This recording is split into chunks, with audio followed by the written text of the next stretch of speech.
కొండలను సైతం పిండి చేయగల యోధుడు వాలి. 75 లక్షల ఏనుగులకున్నంత బలంతో పర్వతాలను సైతం పెకిలించగల మహాబలశాలి వాలి. రావణాసురుడిని సైతం ఓడించి దారుణంగా అవమానించిన వీరాది వీరుడు వాలి. శ్రీరాముడు కూడా వాలితో ఎదురు నిలిచి పోరాడలేక చెట్టుచాటు నుండి చంపాడంటేనే మనకు అర్థమవుతుంది వాలి ఎంతటి శక్తివంతుడు అని. వాలి, ఇతన్ని బాలి అని కూడా అంటారు. ఇతను దేవతల రాజు ఇంద్రుడి కుమారుడు. ఇతనికి తల్లి లేదు. తల్లి లేకుండా ఎలా జన్మించాడని అంటారా? అక్కడికే వస్తున్నా. ఇతని జననం చాలా విచిత్రంగా జరిగింది. బ్రహ్మదేవుని తిలకం నుండి వానరుడిగా జన్మించినవాడు వృక్షవ్రజస్సు. ఇతన్ని వృక్షరజుడని కూడా అంటారు. ఒక్కసారి వృక్షరజుడు ఒక తటాకంలో స్నానం చేస్తాడు. అయితే ఆ తటాకానికి యక్షుడి వల్ల ఓ శాపముంటుంది. అదేమిటంటే దానిలో మగవారు స్నానం చేస్తే ఆడవారిగాను, ఆడవారు స్నానం చేస్తే మగవారిగాను మారిపోతారు. అయితే ఇది తెలియని వృక్షరజుడు అందులో స్నానం చేయడం వల్ల ఒక అందమైన అప్సరసగా మారిపోతాడు. అప్పుడు ఆ ప్రదేశానికి వచ్చిన ఇంద్రుడు, సూర్యుడు అతిలోక సుందరిలా అద్భుత సౌందర్యంతో ఉన్న వృక్షరజుడిని చూసి మోహంతో కామ పరవశులై వృక్షరజుడి వాలభాగంలోనూ కంఠభాగంలోనూ వీర్యాన్ని విడిచిపెడతారు. దానికి వృక్షరజుడు కంగారు పడగా అప్పుడు బ్రహ్మదేవుడు వచ్చి కొడుకు వృక్షరజుడిని చూసి ఇంద్రుడు, సూర్యుడి వీర్యం వల్ల 2 మహావీరులు జన్మిస్తారని, రావణాసురుడి వధలో రాముడికి వానర సైన్యంతో సహా వీరు సహాయం చేస్తారని చెబుతాడు. ఇంద్రుడు వాలభాగంలో వీర్యం వదలడం వల్ల వాలి, సూర్యుడు కంఠభాగంలో వదిలిన వీర్యం వల్ల సుగ్రీవుడు అయోనిజలుగా జన్మిస్తారు.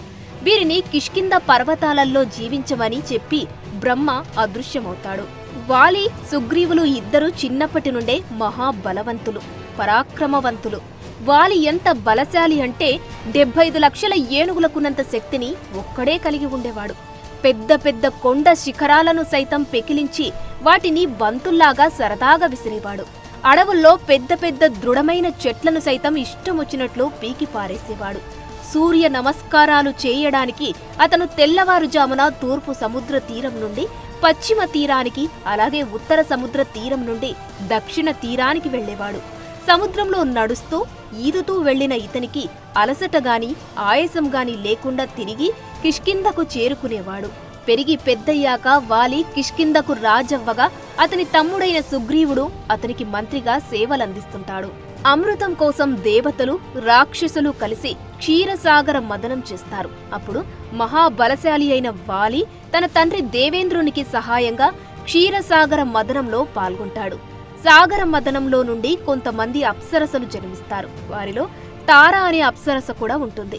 అద్భుత అందగత్తె అయిన తారను ఇంద్రుని అనుమతితో వాలి పెళ్లి చేసుకుంటాడు. వారికి అంగదుడు జన్మిస్తాడు.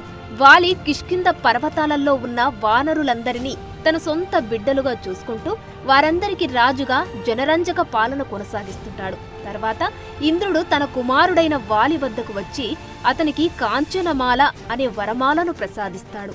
దీనిని నీవు మెడలో ధరించి యుద్ధానికి వెళితే నీ ఎదురు నిలిచి పోరాడే శత్రువు శక్తిలో నుండి సగం శక్తి నీకు సంక్రమిస్తుందని చెబుతాడు. ఇక అప్పటి నుండి వాలి ఆ వరమాలను ధరించి యుద్ధానికి వెళ్లి తన శక్తితో పాటు తన శత్రువు యొక్క సగం శక్తిని కూడా తనలో కలుపుకుని యుద్ధంలో చాలా తేలికగా విజయం సాధించేవాడు. ఒకసారి నారదుడు లంకా నగరానికి వెళ్లి రావణాసురుడిని కలుస్తాడు. మాటల సందర్భంలో వాలి మహాబలశాలి అని రావణుడితో అనగా కైలాస పర్వతాన్నే అవలీలగా ఎత్తిన నాకన్నా వాలి బలవంతుడా, వాడి సంగతి ఇప్పుడే తేలుస్తానంటూ కిష్కిందకు వచ్చిన రావణుడు తనతో యుద్ధం చేయమని వాలిని సవాలు చేస్తాడు. అప్పుడు వాలి రావణుడితో భీకర యుద్ధం చేస్తాడు. వాలికి ఇంద్రుడు ఇచ్చిన కాంచనమాల వరం వల్ల రావణాసురుడి సగం శక్తి వాలికి వస్తుంది. కొన్ని రోజుల పాటు జరిగిన ఆ భయంకర యుద్ధంలో చివరకు రావణాసురుడిని తన తోకతో బంధించిన వాలి లోకాలన్నీ త్రిప్పుతూ దారుణంగా అవమానిస్తాడు. నేను ఓడిపోయానని నన్ను క్షమించి విడిచిపెట్టమని వాలిని వేడుకుంటాడు రావణుడు. అప్పుడు వాలి రావణుడిని విడిచిపెట్టగా సంతోషించిన రావణుడు వాలితో స్నేహం కోరుతాడు. అందుకు అంగీకరించిన వాలి రావణుడిని తన స్నేహితుడిగా ప్రకటించి స్నేహం కొనసాగిస్తాడు. ఆ తర్వాత ఒకసారి దుందుభి అనే రాక్షసుడు సముద్రుడు పర్వతరాజుతో యుద్ధానికి రమ్మని సవాలు చేయగా వారు అతనితో పోరాడలేమని చెప్పి కిష్కింధకు రాజైన వాలి దగ్గరకు వెళ్లమంటారు. అప్పుడు దుందుబి ఒక పెద్ద దున్నపోతు ఆకారంలో కిష్కింధకు వచ్చి వాలిని తనతో యుద్ధానికి ఆహ్వానిస్తాడు. అనవసరంగా ప్రాణాల మీదకు తెచ్చుకోవద్దని ఆ రాక్షసుడికి వాలి నచ్చచెప్పబోయాడు. కానీ వాడు వినిపించుకోలేదు. దాంతో కోపించిన వాలి దుందుబితో యుద్ధానికి దిగుతాడు. ఇద్దరి మధ్య యుద్ధం భయంకరంగా జరుగుతుంది. రోజుల తరబడి ఒకరిని ఒకరు కొట్టుకుంటారు. చివరకు నీరసించిన దుందుబి కొమ్మలు పట్టి మెలిద్రిప్పి దారుణంగా చంపుతాడు వాలి. అప్పుడు ఆ రాక్షసుడి రక్తం ఋష్యమూక పర్వతం వద్ద ఉన్న మతంగ మహర్షి యొక్క ఆశ్రమం గుండా ప్రవహిస్తుంది. రక్తంతో తన ఆశ్రమం అపవిత్రమైందని కోపగించుకున్న మతంగ మహర్షి అందుకు వాలి బాధ్యుడని తన దివ్య దృష్టి ద్వారా తెలుసుకొని, నీవు కనుక ఋష్యమూక పర్వతం మీద కాలు పెడితే చనిపోతావని వాలిని శపిస్తాడు. ఆ తర్వాత దుందుబి కొడుకు మాయావి తన తండ్రి మరణానికి ప్రతీకారం తీర్చుకోవాలని వాలితో యుద్ధానికి దిగుతాడు. మాయావికి వాలికి మధ్య యుద్ధం భయంకరంగా జరుగుతుంది. నీరసించిన మాయావి వాలితో యుద్ధం చేయలేక భయపడి దగ్గరలో ఉన్న ఒక గుహలోకి పరిగెత్తుతాడు. అతనిని అనుసరించి వాలి, సుగ్రీవుడు ఆ గుహ దగ్గరికి వెళతారు. సుగ్రీవుడిని గుహ బయట ఉండమని చెప్పి వాలి లోపలికి వెళతాడు.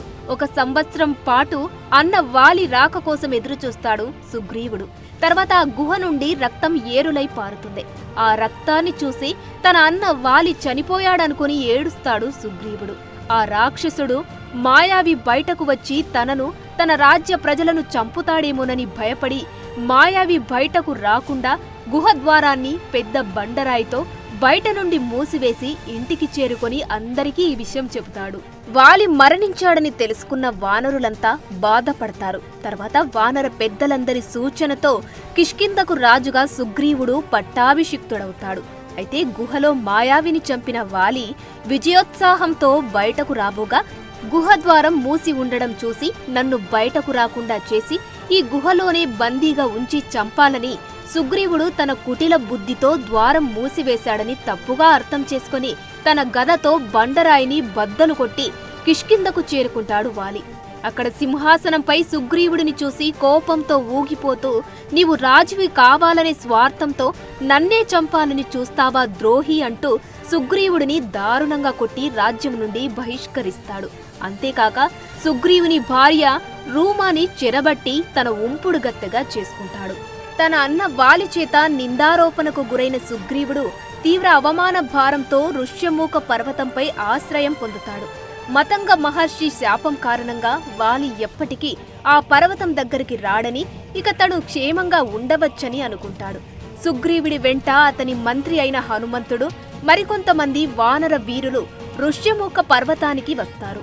ఇంకోవైపు తండ్రి ఆజ్ఞానుసారంగా శ్రీరాముడు సీతా లక్ష్మణుడితో కలిసి వనవాసానికి అడవికి రాగా అక్కడ లక్ష్మణుడు శూర్పణఖ ముక్కు చెవులు కోస్తాడు. తన చెల్లికి జరిగిన అవమానానికి కోపంతో రగిలిపోయిన రావణాసురుడు సీతను అపహరించి లంకా రాజ్యానికి తీసుకుపోతాడు. సీతను కాపాడడానికి జటాయువు ప్రయత్నించి రావణుడి చేతిలో గాయపడతాడు. అప్పుడు సీతాదేవిని వెతుకుతూ వచ్చిన రామలక్ష్మణులకు సీతను రావణుడు ఎత్తుకెళ్లాడని చెప్పి, మీరు ఋష్యమూక పర్వతంపైనున్న సుగ్రీవుడు వద్దకు వెళితే అతను మీకు సహాయం చేస్తాడని చెప్పి జటాయువు చనిపోతాడు.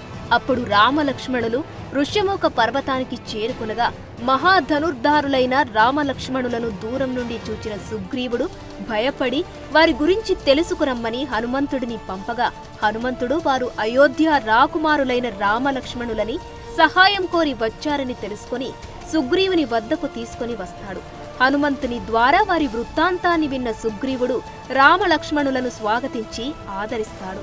సీతమ్మను తీసుకురావడానికి తాను సహాయపడతానని, కాకపోతే తనకు సైన్యం కాని రాజ్యం కాని లేదని, తన అన్న వాలి తనకు చేసిన ద్రోహం గురించి రాముడికి చెబుతాడు సుగ్రీవుడు.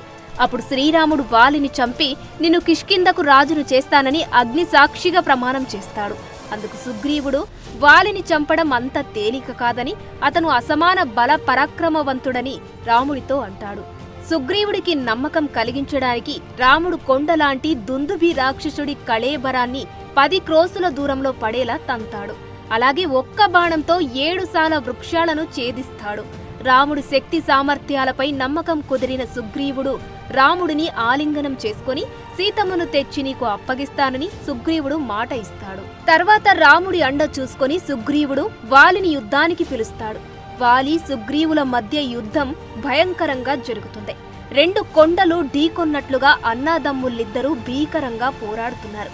ఒకరిపై ఒకరు పిడిగుద్దులు గుద్దుకున్నారు. ఒకరికి ఒకరు తగ్గకుండా యుద్ధం చేస్తున్నారు. దూరం నుండి వారి యుద్ధాన్ని చూస్తున్న రాముడికి వాలి సుగ్రీవులు ఇద్దరు ఒకే పోలికలతో ఉండడంతో వారిలో వాలి ఎవరో పోల్చుకోలేక బాణం వెయ్యకుండా రాముడు మౌనంగా ఉండిపోతాడు. వాలికి ఇంద్రుడు ఇచ్చిన కాంచనమాల వర ప్రభావంతో సుగ్రీవుడి సగం శక్తి వాలికి రావడంతో రెట్టించిన ఉత్సాహంతో యుద్ధం చేస్తాడు. చివరకు సుగ్రీవుడు వాలి చేతిలో దెబ్బలు తిని నీరసించి యుద్ధం చేయలేక యుద్ధరంగం నుండి భయపడి పారిపోయి ఋష్యమూక పర్వతానికి చేరుకుంటాడు. అక్కడ రాముడిని కలిసి నాకు లేనిపోని ఆశలు కల్పించి వాలితో యుద్ధానికి పంపావు, యుద్ధంలో వాలిపై ఎందుకు బాణాలు వెయ్యలేదని నిష్ఠూరంగా మొరపెట్టుకుంటాడు సుగ్రీవుడు. అప్పుడు రాముడు, మీరిద్దరూ చూడడానికి ఒకేలా ఉన్నారు. వాలిని నేను పోల్చుకోలేకపోయాను. ఇప్పుడు నిన్ను గుర్తించడానికి వీలుగా ఈ పూలమాలని మెడలో వేస్తాను. వాలితో మరలా యుద్ధానికి వెళ్ళు, ఈసారి తప్పకుండా వాలిని సంహరిస్తాను అని అభయమిచ్చి పంపుతాడు. సుగ్రీవుడు మళ్లీ కిష్కిందకు వెళ్లి దమ్ముంటే ఇప్పుడు నాతో యుద్ధానికి రమ్మని వాలిని కవ్విస్తాడు. కోపంతో వాలి యుద్ధానికి బయలుదేరబోగా అతని భార్య తార వారిస్తుంది. ఇంతకు ముందే దెబ్బలు తిన్న సుగ్రీవుడు మళ్లీ యుద్ధానికి వచ్చాడంటే అతని వెనుక ఉన్న అయోధ్య రాకుమారుల అండయే కారణం కావచ్చు. వాళ్ళు మహావీరులని విన్నాను, నీకు ఏదైనా హాని చేయవచ్చు, యుద్ధానికి వెళ్లవద్దు అని హితం చెబుతుంది. కాని వాలి వినిపించుకోకుండా తనకు ఇక్ష్వాకు రాకుమారులతో వైరం ఏమీ లేదని, కాబట్టి ఆ ధర్మపరులు తనకు హాని చేయరని చెప్పి కోపంతో బుసలు కొడుతూ సుగ్రీవుడిపై యుద్ధానికి బయలుదేరుతాడు. మరలా అన్నాదమ్ములిద్దరూ భీకరంగా పోరాడసాగారు. వాలి ప్రతాపాన్ని తట్టుకోలేక సుగ్రీవుడు క్రింద పడిపోతాడు. ఆ సమయంలో చెట్టుచాటునున్న రామచంద్రుడు కోదండాన్ని ఎక్కుపెట్టి వజ్ర సమానమైన దివ్యాస్త్రాన్ని వాలిపై ప్రయోగిస్తాడు. ఆ బాణం సూటిగా వాలి గుండెలను చీల్చుకుంటూ వెళుతుంది. హాహాకారాలు చేస్తూ వాలి క్రింద పడిపోతాడు. అతని గుండెల నుండి రక్తం ధారలుగా పారుతుంది. కళ్ళు మూతలు పడుతూ ప్రాణాలు కడగడుతున్నాయి. అతనికి ఎదురుగా రాముడు, అతనికి ఇరుప్రక్కల లక్ష్మణుడు, సుగ్రీవుడు కనిపించారు. నీరసంగా రాముని చూచి వాలి ఇలా నిందించాడు, రామా, నీవు మహా తేజోవంతుడవు, కాని నీవు చేసిన ఈ నీచమైన పని వలన నీ వంశానికి తండ్రికి అపకీర్తి తెచ్చావు. నేను నీకు గాని నీ రాజ్యానికి గాని ఏ విధమైన కీడు చెయ్యలేదు. నేను సుగ్రీవుడితో పోరాడుతున్నప్పుడు నీవు దొంగచాటుగా నాపై బాణం వేశావు. ఇలా చేయడం అధర్మమని తెలియదా? ఇందుకు నీకు సిగ్గు కలగడం లేదా? నా సహాయమే కోరి ఉంటే క్షణాల మీద రావుడిని బంధించి నీ కాళ్ల వద్ద పడవేసి నీ భార్యను నీకు అప్పగించేవాడిని. నీ కపటత్వం గ్రహించే నా భార్య తార నన్ను ఎన్నో విధాలుగా వారించింది. కాని పోగాలం దాపురించిన నేను ఆమె హితవాక్యాలను పెడచెవిన పెట్టాను. నేను చావుకు భయపడే వాడిని కాను. సుగ్రీవుడు నా అనంతరం రాజ్యార్హుడే, కాని ఇలా కుట్రతో నన్ను చంపి నా తమ్ముడికి రాజ్యం కట్టబెట్టడం నీకు తగిన పని కాదు అని అంటాడు వాలి. అప్పుడు రాముడు వాలితో, ఇంద్రనందన, నీవు వానరుడివి అనగా జంతువువి. క్షత్రియులు జంతువులను వేటాడి చంపడం రాజధర్మమే. తమ్ముడిని కొడుకులా చూసుకోవాలి. అతను తప్పు చేసినప్పటికీ నీవు అతనిని క్షమించాలి. ఎందుకంటే అతను తన జీవితమంతా నీకు సేవలు చేస్తూ గడిపాడు. నీ తమ్ముడు జీవించి ఉండగానే అతని భార్యను నీవు వశం చేసుకున్నావు. తమ్ముని భార్య కూతురితో సమానం. ఆడవారిపై అఘాయిత్యం చేసే ఎవరికైనా మరణదండనే సరైన శిక్ష. కనుక మన మధ్య ప్రత్యక్ష వైరం లేకున్నా నేను నిన్ను శిక్షించాను. ఇక చెట్టుచాటు నుండి బాణం ఎందుకు వేశానంటే నీ మెడలోనే కాంచనమాల వర ప్రభావం వల్ల నేను నీ ఎదురుగా వచ్చి పోరాడలేను. అందుకే దొంగతనంగా బాణం వేయాల్సి వచ్చింది. అయినను అది నా తప్పే. భగవంతుడైనా సరే అధర్మానికి పాల్పడితే శిక్ష తప్పదు. నేను కూడా క్షమార్హుడను కాదు. అందుకే నేను ద్వాపర యుగంలో శ్రీకృష్ణుడిగా జన్మిస్తాను. అప్పుడు నీవు జర అనే వేటగాడిగా జన్మించి నన్ను చంపుతావు అని వరమిస్తాడు. ధర్మ రక్షణార్థమే ఇప్పుడు నిన్ను చంపుతున్నాను. సృష్టికర్త ఆజ్ఞ మేరకు రావణ వధలో వానరులు నాకు సహకరించాలి. కాని నీవు రావణుడి మిత్రుడవయ్యావు. కనుక నీవు నాకు సహాయపడితే మిత్రద్రోహివవుతావు. రావణుడి పక్షాన ఉంటే పితృద్రోహివవుతావు. అటువంటి మహాపాతకాలు నీకు అంటకుండా నిన్ను రక్షించాను. ఇకనైనా నా చేతలో ధర్మాన్ని తెలుసుకొని మనశ్శాంతిగా మరణించు అని అంటాడు రాముడు. రాముని మాటలు విన్న వాలి, రామా, సర్వాగ్నుడవైన నీకు బదులు చెప్పగలిగే వాడను కాను. నీ చేతిలో మరణించడం నా పూర్వజన్మ సుకృతం. గారాబంగా పెరిగిన నా కొడుకు అంగదుడిని కూడా సుగ్రీవునిలాగానే రక్షించు. నా మీద ఉన్న ద్వేషంతో సుగ్రీవుడు తారను హింసించకుండా చూడు. నా అపరాధాలను మన్నించు అని చెప్పి సుగ్రీవుడిని దగ్గరకు పిలిచి తన మెడలోని కాంచనమాలను సుగ్రీవుడి మెడలో వేసి, కిష్కింధకు రాజువై ప్రజలందరినీ సొంత బిడ్డలుగా చూడు. జనరంజక పాలన చేయి. అలాగే అంగదుడిని సొంత కొడుకులాగా చూసుకో. తార చెప్పే హితవాక్యాలు పాటించు. వెంటనే సీతమ్మను తెచ్చి రామునికి అప్పగించు అని సుగ్రీవునికి హితబోధ చేస్తాడు వాలి. తర్వాత అంగదునితో కూడా బాబాయిని తండ్రిలా చూడు. దేశకాలాలు గుర్తించి ప్రభువు పట్ల విధేయుడై ఉండాలి. రామలక్ష్మణులను గౌరవించు. ఎవరితోనూ అతి స్నేహము, తీవ్ర వైరము మంచివి కావని చెప్పి అందరి వద్ద సెలవు తీసుకుని మరణిస్తాడు వాలి. వాలి మరణంతో వానరులంతా ఏడుస్తారు. తనను కూడా చంపి భర్త దగ్గరకు పంపమని తార రాముడిని ప్రాధేయపడుతుంది. సుగ్రీవుడు కూడా పశ్చాత్తాపంతో కుమిలిపోయి తాను కూడా మరణిస్తానంటాడు. వారందరినీ ఓదార్చిన రాముడు వాలికి అంత్యక్రియలను జరపమని చెబుతాడు. అనంతరం రాముడు కిష్కింధకు రాజుగా సుగ్రీవుడిని, యువరాజుగా అంగదుడిని పట్టాభిషిక్తులను చేస్తాడు. ఆ తర్వాత రామ-రావణ యుద్ధం జరిగి రావణ సంహారం తర్వాత సీత రాముణ్ణి చేరుతుంది. త్రేతాయుగం ముగిశాక ద్వాపర యుగంలో శ్రీరాముడు శ్రీకృష్ణుడిగా జన్మించి దుష్ట శిక్షణ కోసం మహాభారత మహాయుద్ధాన్ని జరిపిస్తాడు. దుష్టులను సంహరిస్తాడు. మహాభారత యుద్ధం ముగిసిన 36 సంవత్సరాల తరువాత ఒకసారి అడవిలో కాలు మీద కాలు వేసుకుని నిద్రపోతుంటాడు శ్రీకృష్ణుడు. అప్పుడు జర అనే వేటగాడు ఆ కాలిని చూసి దానిని లేడిగా భావించి బాణం విసరగా అది శ్రీకృష్ణుడి బొటన వేలుకు తగిలి రక్తం కారి శ్రీకృష్ణుడు అవతారం చాలిస్తాడు. ఆ జర వేటగాడే గత జన్మలో వాలి. రామాయణంలో వాలిని శ్రీరాముడు చెట్టుచాటు నుండి చంపిన అధర్మం ఫలితంగా అప్పుడు రాముడు వాలికి ఇచ్చిన వరం కారణంగా భారతంలో శ్రీకృష్ణుడిని వాలి జరగా జన్మించి బాణం వేసి తన చావుకు ప్రతీకారం తీర్చుకుంటాడు. భగవంతుడైనా సరే తప్పు చేస్తే శిక్ష అనుభవించాల్సిందే. దేవుడే కర్మను తప్పించుకోలేకపోయాడు. మానవులం మనమింత. అందుకే మనం ఎప్పుడూ సన్మార్గం వైపు నడుస్తూ ధర్మాన్ని ఆచరిస్తూ 10 మందికి మంచి చేయాలి. అప్పుడే ఈ పుట్టుకకు ఒక అర్థం, పరమార్థం ఉంటుంది. సర్వే జనా సుఖినో భవంతు. For more videos like this, subscribe Big TV channel.